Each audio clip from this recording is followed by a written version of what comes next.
Hey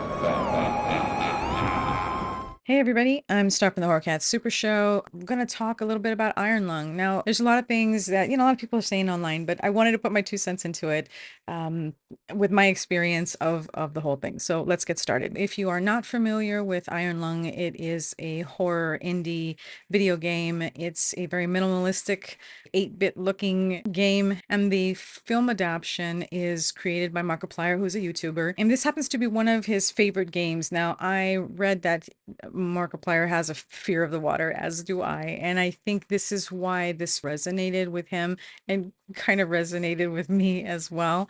In the film, he plays a convict that is trading time out of jail to go on a mission to retrieve some information that could possibly save humanity. The world has gone through what they call the quiet rapture, and the stars have blown up out of the sky, but they have discovered there is a moon that is filled with blood, and they're sending him in there to retrieve information that could possibly help their survival. So first of all, I'm going to start by saying that this movie was funded by him. It's a passion project, so there's no studio backing at all with this film. Now, that being said, I've seen a lot of people review this and they all pretty much said the same thing. They hadn't played the game. So I have played the game, and so I can tell you that if you go, and I'll leave a link down below somewhere, but you can go look at the gameplay that Markiplier actually, I think is like the best one to look at. So what took 45 minutes for Markiplier took like 2.5 hours per star. Okay. But I really wanted to play the game because I just didn't want to see it. I wanted to, to really understand. In the game, you're basically reading a map, you're looking for the coordinates, you go to each location and you take pictures of the anomaly, and all the while the submarine is falling apart and there's fires and all of these other things. So that's the basic premise of the video game, and it's pretty much the basic premise of the film. Now let's start off with the positives of this film. The positives are definitely the set design. I mean, the set design is ridiculous. The game is very minimalistic, and if you look at the set design of this, they did a fantastic job recreating this almost to the next level. Like, the game is one thing, but it's just it surpassed that. You're really looking at something that's really amazing, and it's very claustrophobic. And I think that is also a big part of what makes this film uncomfortable.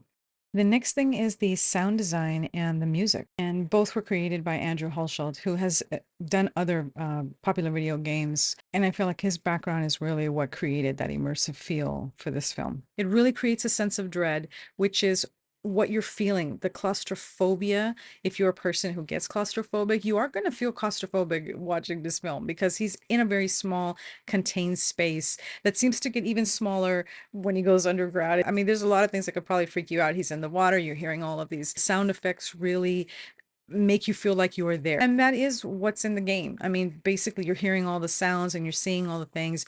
The really cool thing is that once you've located the anomaly, then you take a picture on the X-ray machine, which is really a fantastic concept too.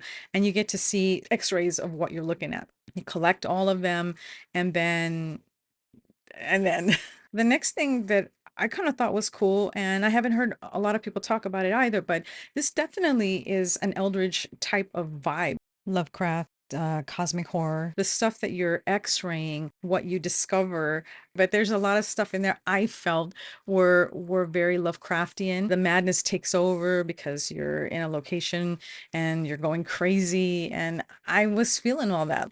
And because I love Lovecraft, this thing was cool for, like, I really enjoyed that aspect of the film. And the positive just on a whole is that, he did this by himself, filmed this at Troublemaker Studios.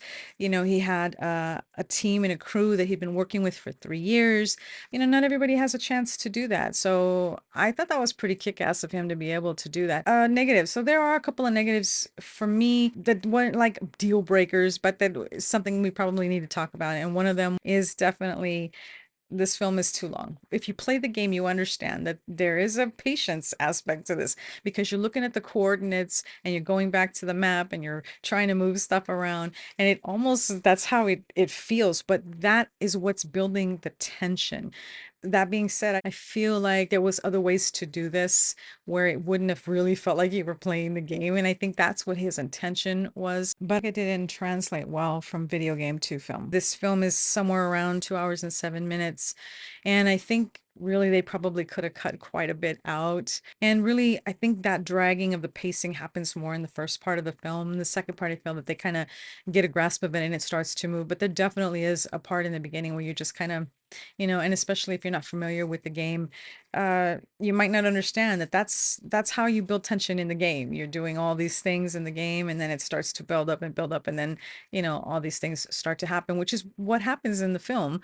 But yeah, I think there are definitely parts in the beginning where they just needed to consolidate that a little tighter through the editing, and I think that's going to be a problem for some people. If you're a fan of Markiplier, you're a fan of the game, it might not even be too much of an issue for you. There was a couple of parts where the dialogue, I'm not sure if it wasn't recorded well or what the case was.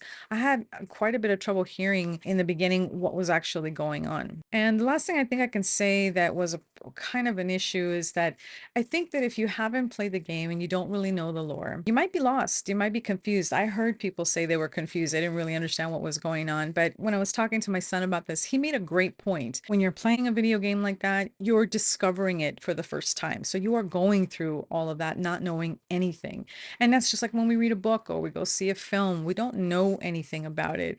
And it's the discovery. I think that's the best part. It's the journey, right? It's the best part of watching the movie, but some people will probably feel lost in that, and that might be a deterrent for them. I really enjoyed the film. I had a good time. I took my sons. We had a good time watching it. There was no real expectation. We waited a while for the film because we knew, so we were already fans of his, and we're excited to see what he was able to do. And I wasn't disappointed at all. Like, I enjoyed the fact that, he did what he did, and there was something new and interesting on the screen that it took place in one location. And that's a lot of hard work to be able to maintain someone's attention for that long.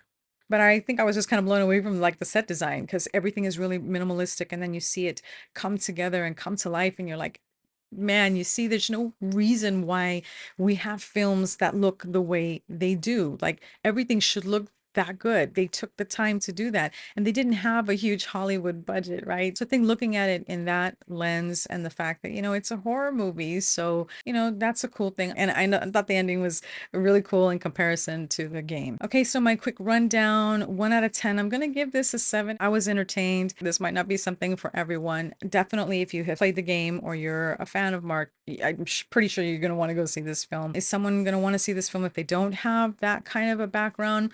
Not too sure, but if you're looking for something that's interesting, and I mean, I think it's innovative, in that it is not like other movies that we have lately. It's surely not as bad as Return to Silent Hill in any way, shape, or form. All right, so that's basically my thoughts. Let me know down below if you have played Iron Lung. Did you go see the movie? Did you like it? Did you not like it? Thanks for joining me. I will see you next time. And until then, shiver, scream, repeat. Bye. Ah. Come on, come on, come on. Come on, come on, come on. Oh my goodness. Okay, stop. Ah, look at my I didn't even see it. I just saw big teeth and that was it. God dang it. Tell everyone you know to come on down to the Horror Cat Super Show.